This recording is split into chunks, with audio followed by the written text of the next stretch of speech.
Halo, saya Lona dari SDB Art. Ikuti terus cerita-cerita misteri dari channelku ya. Subscribe, like, dan komen. Terima kasih. Malam selalu punya cerita. Tapi tidak semua cerita berasal dari kegelapan. Ada juga yang datang saat langit mulai berubah jingga. Saat cahaya dan gelap saling bertarung. Di waktu yang kita sebut maghrib. Di sebuah komplek perumahan sederhana di pinggiran kota, tinggal seorang ibu bernama Mayang. Usianya 34 tahun, seorang single parent, membesarkan putra semata wayangnya, Adit, yang baru berusia 7 tahun. Mayang adalah sosok ibu yang hangat, penuh kasih sayang, dan selalu menjaga anaknya dengan segenap jiwa. Adit adalah anak ceria, aktif, dan suka bermain di taman komplek bersama teman-temannya.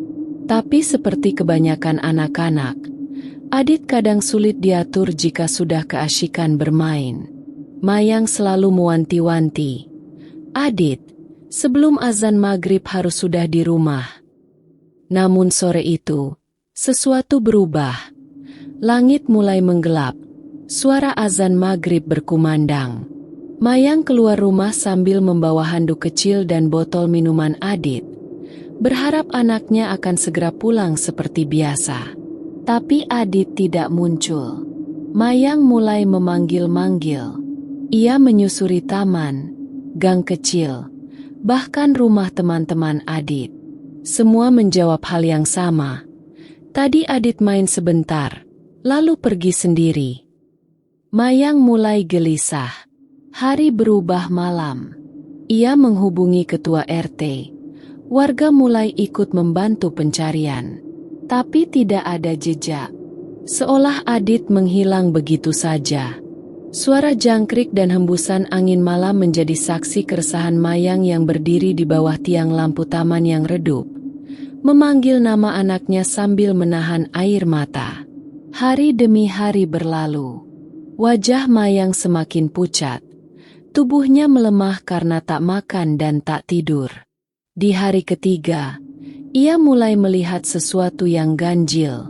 Pada dini hari, ia terbangun karena mendengar langkah kaki kecil di depan rumah. Saat dibuka, tak ada siapa-siapa. Tapi di depan pintu, ada jejak kaki kecil berlumpur, seperti bekas kaki Adit. Keesokan harinya, ia mendengar suara mainan Adit bergemerincing dari arah dapur. Saat dicek, tidak ada apa-apa, kecuali mainan mobil kesayangan Adit yang tergeletak di lantai. Mayang mulai merasa putus asa. Ia tahu ini bukan kasus penculikan biasa. Ada yang lebih besar, lebih gelap, sebuah energi yang tidak bisa dijelaskan. Pada hari kelima, seorang tetua warga menyarankan Mayang menemui Ustadz Abbas, seorang ustadz sepuh yang dikenal bisa melihat hal-hal gaib. Mayang datang ke rumahnya dengan tubuh lemas dan mata sembab. Ustadz Abbas memejamkan mata, merapal doa-doa, lalu membuka matanya dengan tatapan berat. Ia berkata, "Anakmu belum tiada, tapi ia sedang berada di antara dua alam. Ditahan oleh makhluk yang ingin mengambilnya sebagai tumbal."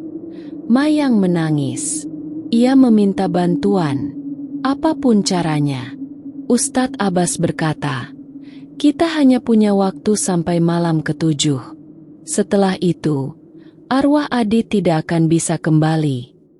Ustadz Abbas dan Mayang melakukan pengamatan spiritual di area sekitar perumahan. Di ujung komplek, ada sebuah lahan kosong dengan satu pohon beringin tua yang menjulang tinggi, akar-akarnya keluar dari tanah, dan hawa dingin selalu menyelimuti tempat itu. Ustadz Abbas yakin, itulah tempat singgah makhluk halus tersebut.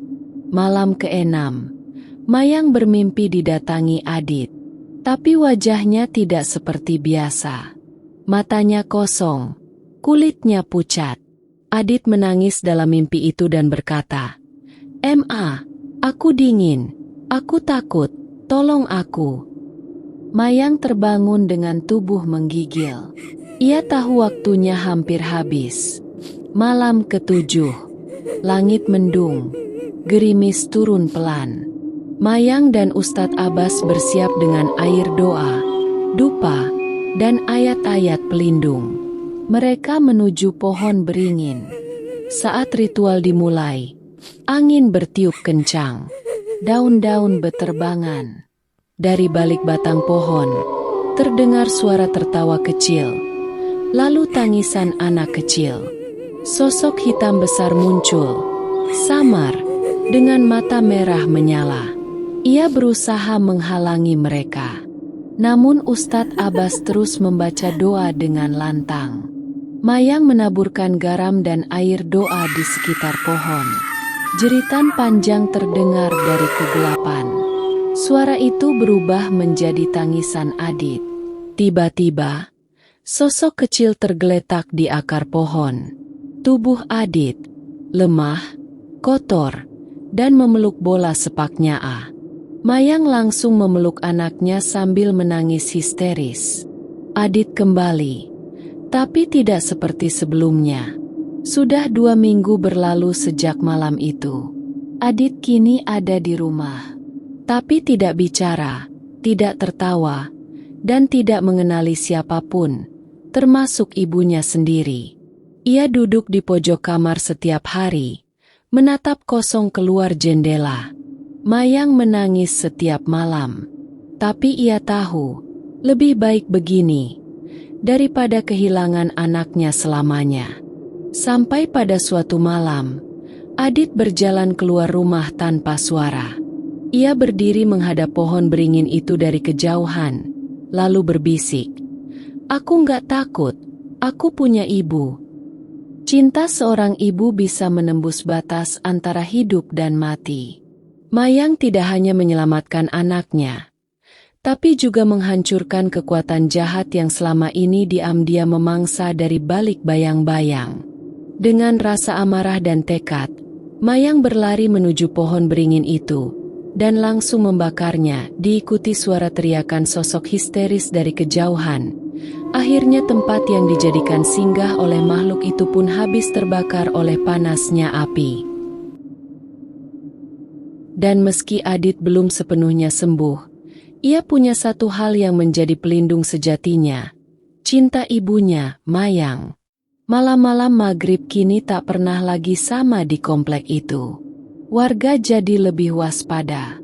Anak-anak selalu dipanggil pulang sebelum senja benar-benar lenyap.